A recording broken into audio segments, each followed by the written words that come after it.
God is good. All the All time. the time. God is good. May bago tayo natutunan last time, no? Pag sinabing God is good, syempre. Ito pong kasabi ng syempre. God is good. Siyempre! Pag all the time, grabe. All the time. Grabe! Okay, isa pa. God is good. Siyempre! All the time. Grabe! Yan. Muli, palakpakan po natin ang ating Panginoon. So last Friday, sino po ulit yung mga nakatanggap ng special flower? Pagdating niyo po sa bahay, may nagtanong po ba sa inyo kung saan galing? Lalo na yung mga may asawa. Hindi ba na may scandalous ng mga bahay nila? Ayun. Ay, yung mga nakakaalala na may mga prayer partners sila, nakuha yung pangalan. So mamaya magkakaroon po tayo ng special na oras para kilalanin sila. At isama po natin sa community prayer yung mga palagi natin mabubuting bagay na gusto nating mangyari sa atin para din sa kanila. Amen po ba? Ayan.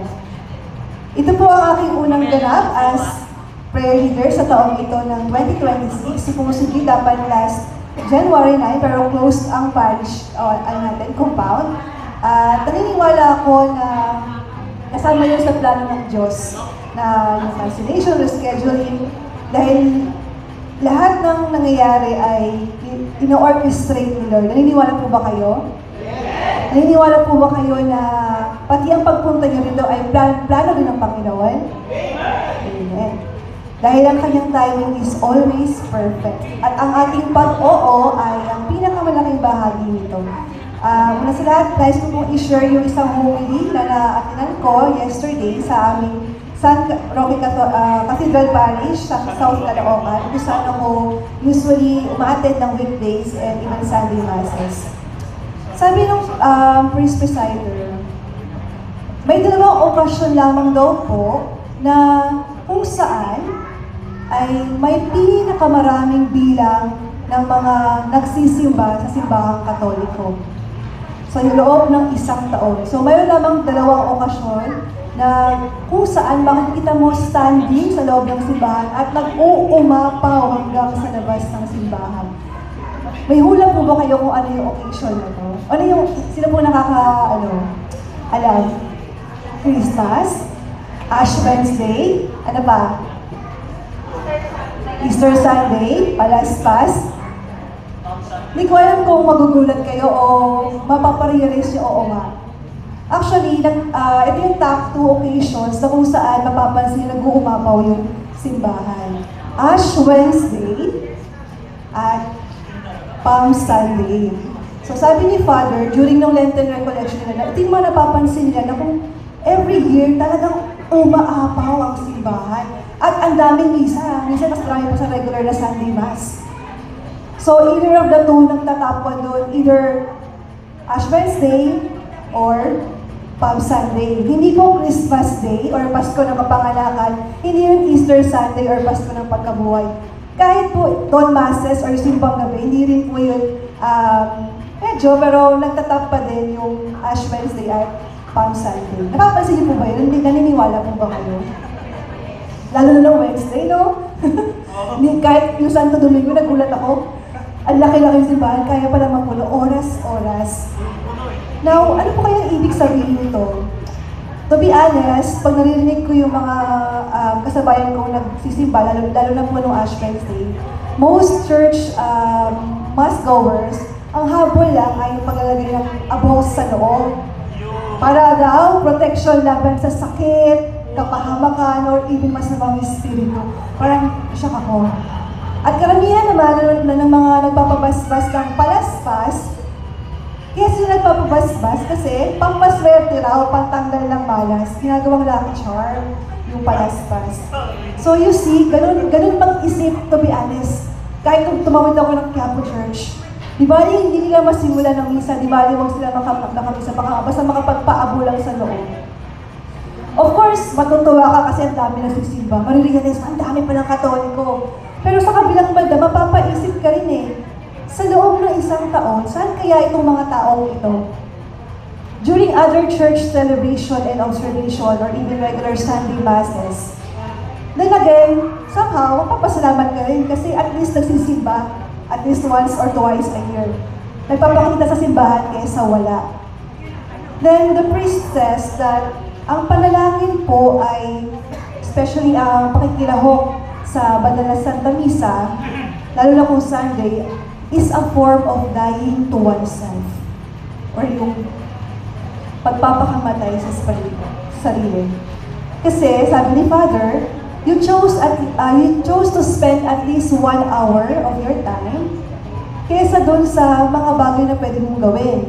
Tulad ng mga gawaing bahay, lalo na ko yung mga mamshis natin dito. Magluto, mag-alaga, o mag-alaga ng bata at maglaba. Or sa mga kabataan, mag-browse sa cellphone, mag-marathon ng K-drama sa TV. Or wala lang, mindless scrolling sa mga TikTok or YouTube. Kaya talagang ang panalangin o kahit ang pagsisimba ay isang malaking sakripisyo. Kung ikukumpara mo sa mga pleasurable things na maaaring gawin, alang-alang sa Panginoon. Kasi sa iba, napakahirap yung gawin. Tulad na lamang ng mga ganong kakapal na tao na hindi natin nakikita regularly.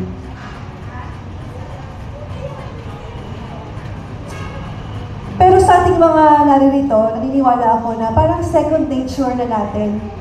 Lalo na itong pag-a-attend nitong ating weekly gathering, na hindi naman obligation, kasi ito ay voluntary. So, pakisabi mo sa iyong sarili, praying is dying to oneself. Talaga ba? Okay. Tapos, ako naman, somehow, nung narinig ko yung homily ni Father, napatanong ako sa sarili ko. Sabi ko, bakit nga ba karamihan sa Katoliko ay hindi nakakapag-commit magsimba every Sunday or even yung mga days of obligations? Dahil ba sa kulang sa kaalaman, sa katesismo, sa ating pananampalataya? Dahil ba sa katigasan ng ulo?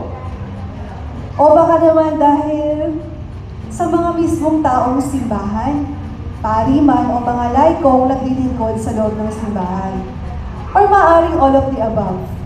Maaaring hindi sila naiengganyo magsimba regularly dahil ignorante, hindi pa lubusang alam ang pananampalataya, o matigas lang talaga ang ulo, o dahil din sa mismong mga taong simbahan. Pero ang sigurado ako ay kahit po gano'ng parang kahirap ng sitwasyon na yun, lahat ay pwedeng idaan sa panalangin. Ako nga mismo isang buhay na patotoo, hindi ko hinagaw sa aking isip na magiging bahagi ako ng charismatic community, magsasalita sa inyong harapan at mag-lead pa ng community prayer.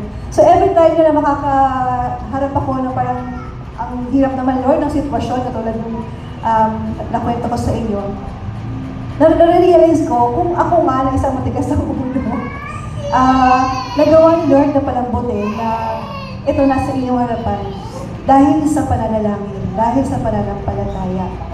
Gaya po ng unang pagbasa, batid ng Panginoon ang laman ng ating puso at mga tumatakbo sa ating isipan. Alam niya kung totoo yung ating mga sinasabi, pinapanalangin, verbal man o sa isip lang. At pati yung mga ginagawa natin, lalo na ngayon, yung mga pag-aayuno, pagbibigay ng limos or acts of charity. Sa palagay po ninyo, bakit po kayo pupunta ngayong gabi? Out of habit? Or mayroong matinding hugot na kailangan? Ako personally, nagsimula akong magpatuloy na paulit-ulit na umattend dito nung nakakaramdam ako ng kakaibang peace. Lalo na sa isang buong linggo na napakaingay sa loob at labas ng isipan. At joy na hindi ko ma-explain kasi wala naman madalas sa libre yung pagkain pero may joy. Hindi ko nga kilala yung mga tao dito. Tapos, may miracle. Kasi every time na umaattend ako dito, kahit nanalangin ako para sa conversion ng ibang tao o para sa mga financial na pangangailangan, kahit hindi ko agad nakakamit, may miracle kasi merong satisfaction. Tapos, mas lumalalim. Mas lalong napapansin ko na mas hinahangad kong makilala yung nagbibigay ng blessing kaysa mismo doon sa blessing na gusto kong makamit. Mas gusto ko yung makilala kung paano siya naging Prince of Peace kaysa mismo doon sa nakakaingganyong peace na madalas kong na hinahanap sa aking everyday na pamumuhay. At kung maalala natin yung prayer partner natin, muli, inaaliyahan ko kayo na idalangin natin sila bukod sa ating mga personal na intention. Ayan. At panghuli, ang real challenge po talaga sa atin ay, yes, praying is dying to oneself, pero ang totoong challenge is after the prayer time. Kasi, lalo na after attending the mass, ito, paglabas natin dito, napakaraming tukso. Pagbukas ka lang ng cellphone after ng prayer meeting, mamaya palagay ko, baka mag-init na ulo mo. So yun po yung totoong challenge.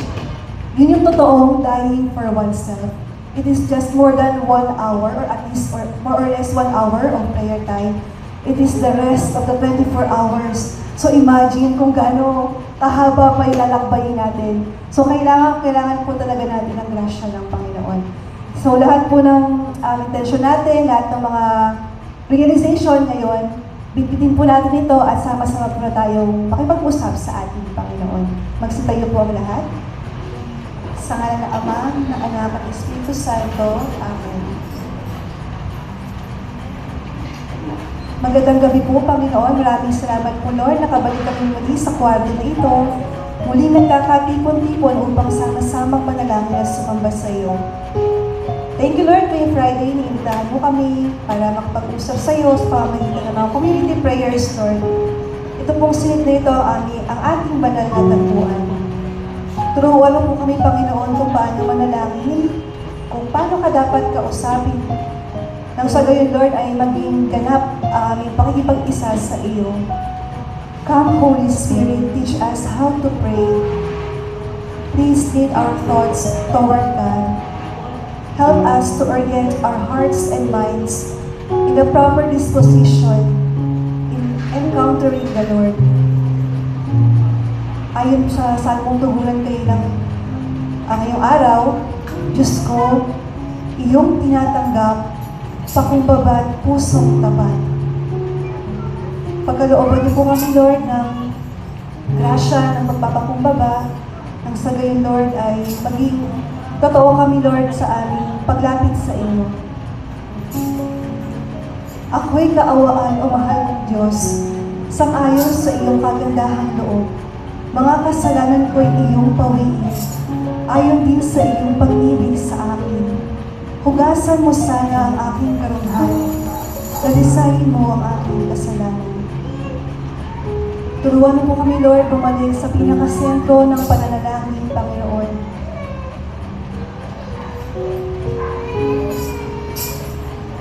Walang iba kundi ang iyong anak na si Jesus. Lead us back to the heart of worship.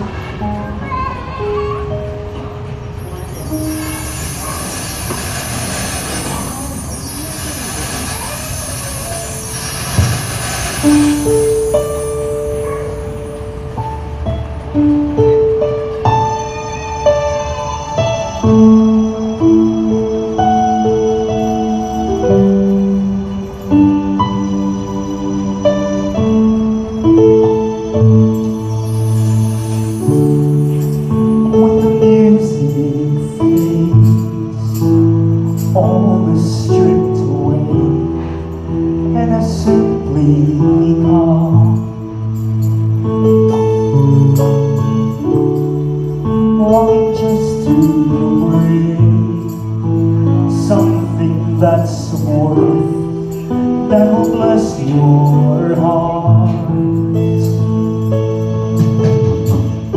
I'll bring you more than a song, for a song in itself is not what you have required. You search much deeper within to the way things go. You're looking into my heart.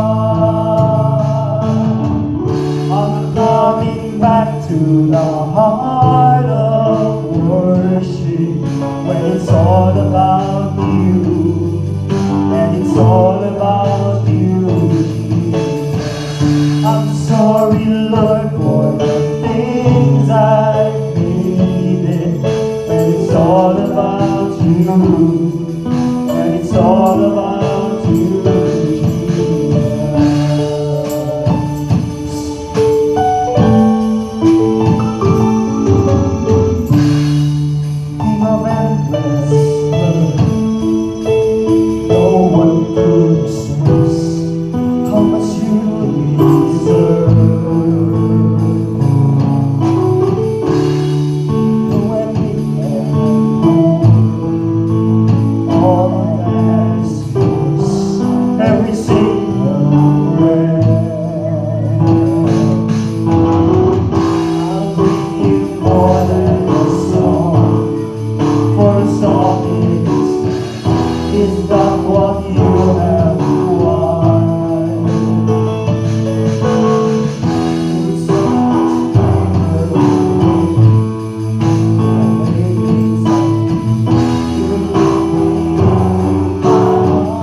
it's all about you, and it's all about you, Jesus.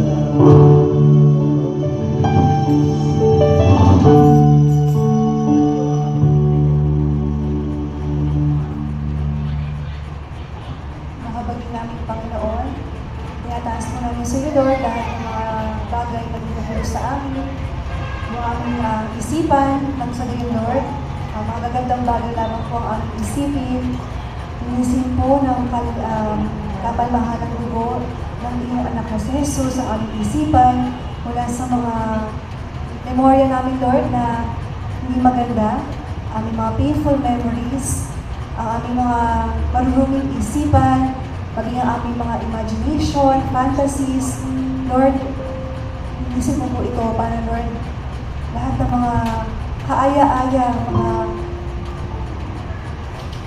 godly thoughts, ideas, di lamang po ang maging laman nito.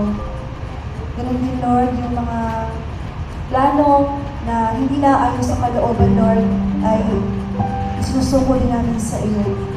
Patuloy mo, Lord, na linisin na aming mga puso upang tanggalin lahat ng mga basura, Panginoon, na inipon namin consciously or subconsciously, Lord, ang aming resentments, ang aming mga hinanakit sa buhay, sa aming kapwa, ang hindi namin pagpapatawad, ang aming pagmamalaki, ang aming pagdadamot, ang aming galit, na nagsimula lang sa inis hanggang sa hinayaan namin lumago, Lord.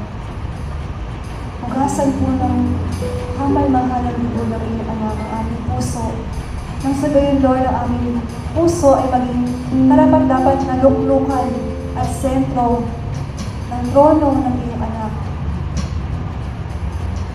Bigyan mo po kami, Panginoon, ng linaw ng mga mata. Paglalagay mo po kami, Lord, mula sa aming pagiging sa aming mga blind spots. Nang sa gayon, Lord, ay makita namin kung paano ka gumagalaw sa aming buhay. Bigyan mo po kami, Lord, ng matang marunong kumilala ng iyong kabutihan mula sa mga simpleng bagay. Kung paano ka, Lord, nagpapakilala sa amin. Bigyan mo po kami ng pusong marunong magpasalamat, Panginoon, sa lahat-lahat mula sa aming paghinga, sa hirang na lakas, ngayon, Lord, na pinagkakaloob mo sa amin, sa biyaya, Lord, na maramdaman namin ang pagmamahal mo sa pamamagitan ng pagmamahal ng aming pamilya, pagsisilbi nila. Maraming salamat po, Panginoon, sa pagkakaloob mo ng magandang panahon, Lord. Maraming salamat po sa biyaya ng simbahan, na siya nagiging daluyan, Lord, ng iyong mga visible signs, ng iyong invisible lang, ng mga sakramento ng banal na Eucharistia, sakramento ng kumpisal. Salamat, Panginoon, sa mga ordinaryong bagay na mga miracles pala ng aming buhay, Lord. Salamat, Lord, kompleto ang aming mga senses. Nakakakita kami, nakakaamoy, nakakadinig, may panlasa, nakadarama, Panginoon. Maraming salamat na sa kabila, Lord, ng imperfections sa aming bansa ay malaya kami, Panginoon, na nakakasamba sa iyo. Salamat, Panginoon, sa kalayaang ito, Panginoon. Salamat po, Panginoon, sa pagdala sa amin sa community na ito. Salamat, Panginoon, sa mga servants. Salamat, Panginoon, meron kaming venue, Lord, na maayos kami nakakapagdiwang. Salamat, Panginoon, sa mga musical instrument na lalong nagpapaganda, Lord, ng aming pagpupuri, pag-awit at pagsayaw sa iyo. Salamat po, Panginoon, sa aming mga kapatid na kahit hindi po namin sila ganun kakilala, ay kasama namin sila ngayon, Panginoon, nakikipanalangin kasama sa sandali ito. Salamat po, Panginoon, sa pagkakataon na makapanalangin sa iyo, Lord, sa kabila ng busy na paghapon ng buong linggong ito. Salamat po, Panginoon, sa boses. Salamat po, Panginoon, sa kinain namin kanina. Salamat po, Panginoon, sa mga means na kami ay merong pamasahe. Kami, Lord, ay nakakapag-abot din kahit papaano Salamat po, Panginoon, at marunong din kami magpasalamat. Salamat po sa joy na hatid ng pagpapasalamat, Panginoon. Salamat sa iyong kabutihan, Panginoon. Salamat sa biyaya ng buhay, kalakasan, sa biyaya, Lord, na meron kami sandaling ito na binubuksan mo ang aming isipan, na may mga bagay pala kami dapat ipagpasalamat. Salamat po, Panginoon, at kami ay tinuturuan mo pagkumbaba sa iyo, Panginoon.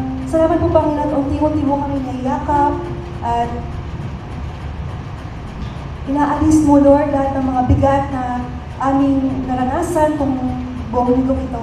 Salamat, Panginoon, sa pagpapalaya sa amin upang maging buo kami, Lord, na makapagpasalamat, sumamba, umawit, because your goodness, O Lord, is what we are living for.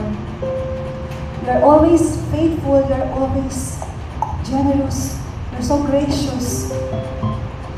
All our lives, Panginoon, dapat kang pagpurihan at pasalamatan at sambahin. For your own goodness, O Lord.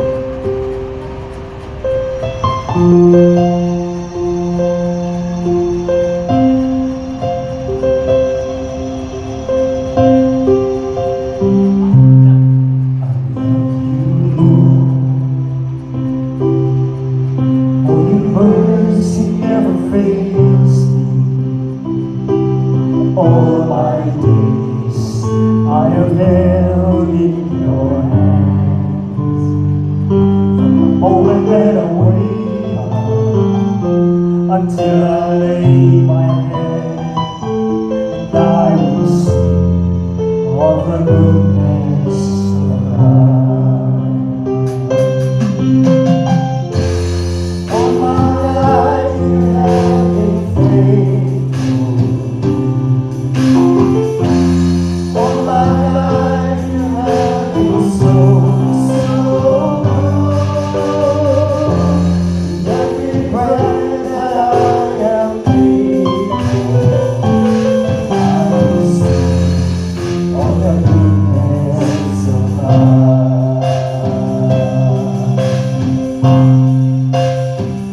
I love your voice.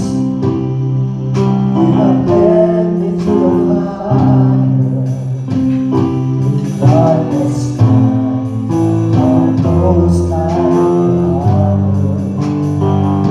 I know as a father, I know as a friend, I am in the goodness of God.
limitless graces so far. Muli Lord, kami po ay malapit sa iyo upang makiusap na pababain ang banal na Espiritu, Panginoon. Sa mga sandali nito, Lord, napakasarap ng pakiramdam. Kami ay niliwanagan. Pero Lord, kung wala ang iyong Espiritu, hirap na hirap kami, Panginoon, na maalala namin, Lord, kung gaano kakabuti, kung sino kami sa iyong mga mata. Kaya parang awa ng Pangino, hinihiling po namin ang pagbaba ng banal na Espiritu upang patuloy na liwanagin ang aming pag-isipan, palayain mula sa mga kasinungalingan dala ng kahirapan, trials in life, upang mamuhay kami ayon sa katotohanan. Come, Holy Spirit, we need you. Come, Holy Spirit, come on us.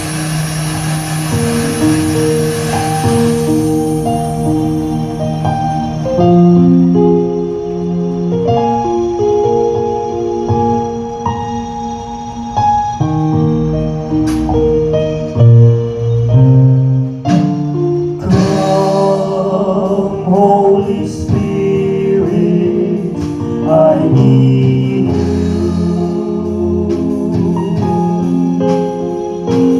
Come, Holy Spirit, I pray.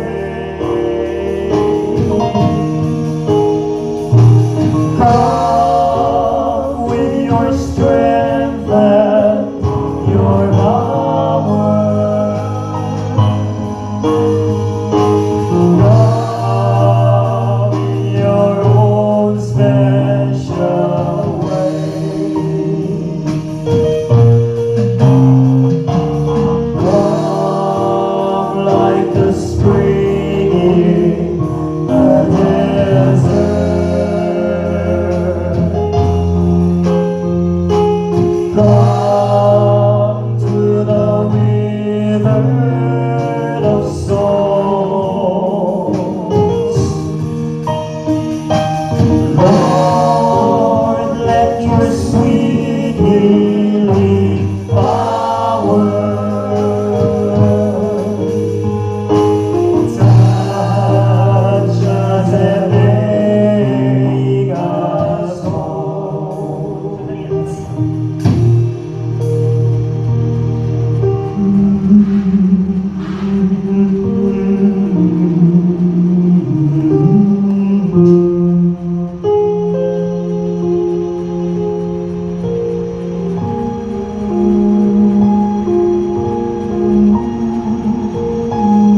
Yes, Lord, kami po ay buong puso at nagtitiwala at lumuluhog sa inyo, Panginoon.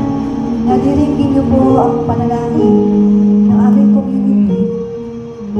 Tinataas po namin sa inyo, Panginoon, ang aming mga puso at isipan. Lord, please take over.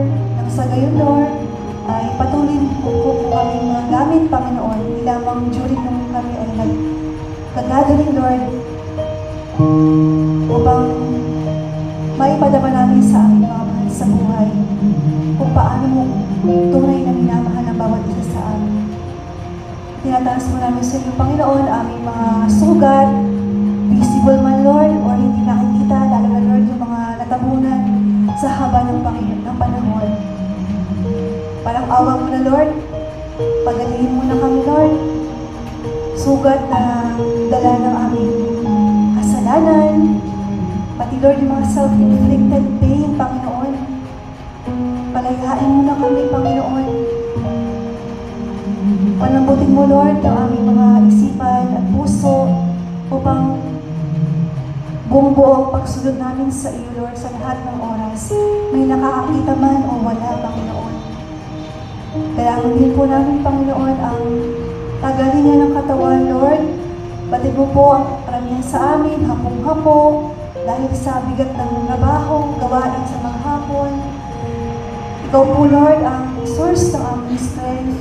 Ikaw, Lord, ang aming pag-asa, Panginoon. Pati, Lord, ang mga Mga pangangailangan namin, Lord, lalo sa pinansyal, tinataas namin po namin sa iyo, Panginoon. Tataas din po namin sa iyo, Panginoon, ang aming mahal na Santo Papa, ang kanyang intensyon para sa buwan na to, ang lahat ng mga reliyosong lingkod mo, Panginoon. Bigyan mo po sila ng kalakasan ng katawan, isipan, inspirasyon, upang patuloy na mahalin ka sa pamamagitan ng pagsisilbi sa mga katulad namin, Lord, na mga laika. Tinataas din po namin, Lord, ang aming bayan. Diyos ko, kahabagan mo kami, Panginoon. Paghari nawa ang iyong banal na katarungan, ang iyong banal na hustisya. Ang liwanag mo nawa ang magmulat sa aming mga mata, sa katotohanang tulay magpapalaya sa aming bayan, mula sa pag-aalipin, ng korupsyon, ng kahirapan, ng pagwawalang bahala. Diyos ko, iligtas mo po kami. Iligtas mo po ang aming bayan mula sa mga taong may masamang hangarin, sa mga dayuhang nais umangkin dito, sa mga krimen na walang hapas na ginagawa ng lantaran. Diyos ko, your vengeance, Lord, your vengeance, Panginoon. Huwag niyo po hayaang lasunin ng aming mga isipan, ang aming mga puso sa tuwing kami magbubukas at makikinig ng mga news. Diyos ko. Huwag niyo po hayaan na magalit kami na walang katuturan at ipagkatiwala that vengeance is yours, that your divine justice will reign. Ganon din po, Panginoon, ang aming mga pamilya. Batid mo po, Panginoon, ang sugat ng aming bawat pamilya, Panginoon. Sugat ng relasyon. Tinataas mo namin sa iyo, Panginoon, pag-inumin niyo. Dalangin din po namin, Panginoon, na itong community, Lord, ay maging bukas na daluyan ng iyong grasya. Hindi ito perfecto, Lord, pero bawat isa dito, Panginoon, may plano ka. Tinatapik mo at ngayon pa ng Panginoon ay pinangangakuan mo na gumagalaw ka na sa aming buhay. Salamat po, Panginoon, sa sandaling ito, Panginoon, na buhay ka, nagpaparamdam ka sa amin. Sino ba naman kami, Lord? Pero ito, dumaraan ka sa amin ng iyong presensya. Buhay na buhay, pinapaalala mo, ikaw ang bahala. Pinapaalala mo na kami ay magtiwala ng buong sa iyo. Halina, O Espiritu Santo, yakapin mo po kami, lalong-lalo na po yung mga nangangailangan, nagtatanong ng presensya mo. Halina, O Espiritu Santo, pag-alabin mo ang aming mga puso upang ang aming pananampalataya ay mas lumalim. Halina, O Espiritu Santo, manahan ka sa amin.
Mangusap po kayo sa amin, Panginoon.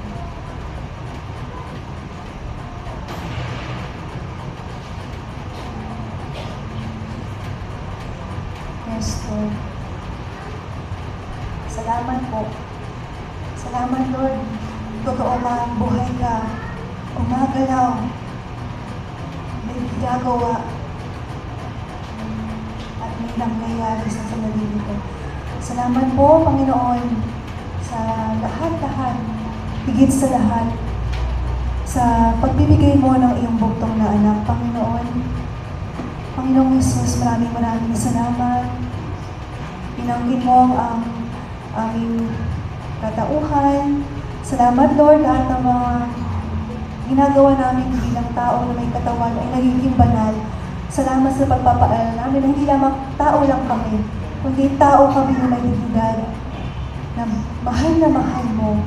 Salamat po, Ama. Dahil kay Lord Jesus, meron kami simbahan, meron kami gantong community. Salamat sa pakikipagkaibigan mo, Panginoong Jesus. Salamat sa pagliligtas po sa amin. Salamat. Give thanks.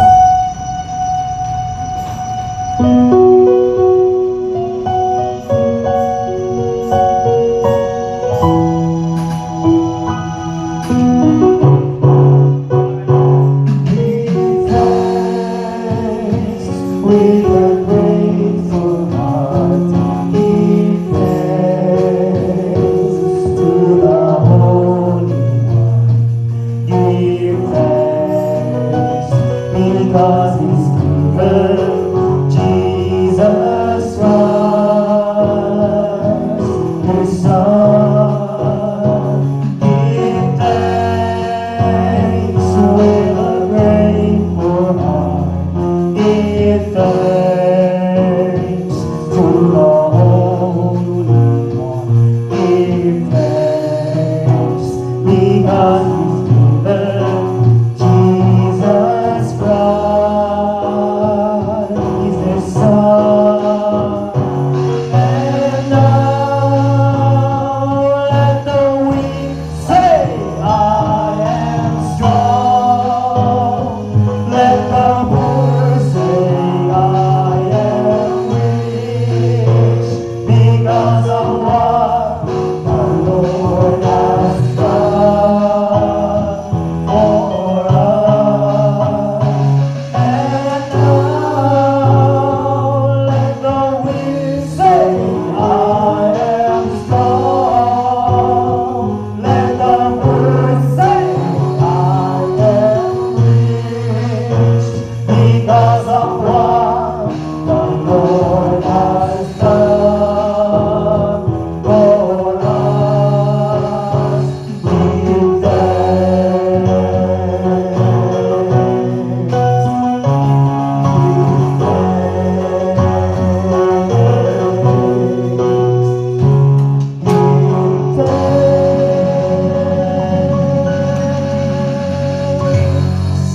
Luwalhati sa Ama, sa Anak, at sa Espiritu Santo. Kapalang sa unang-una, ngayon at magpakailanman at magpa sa walang hanggan.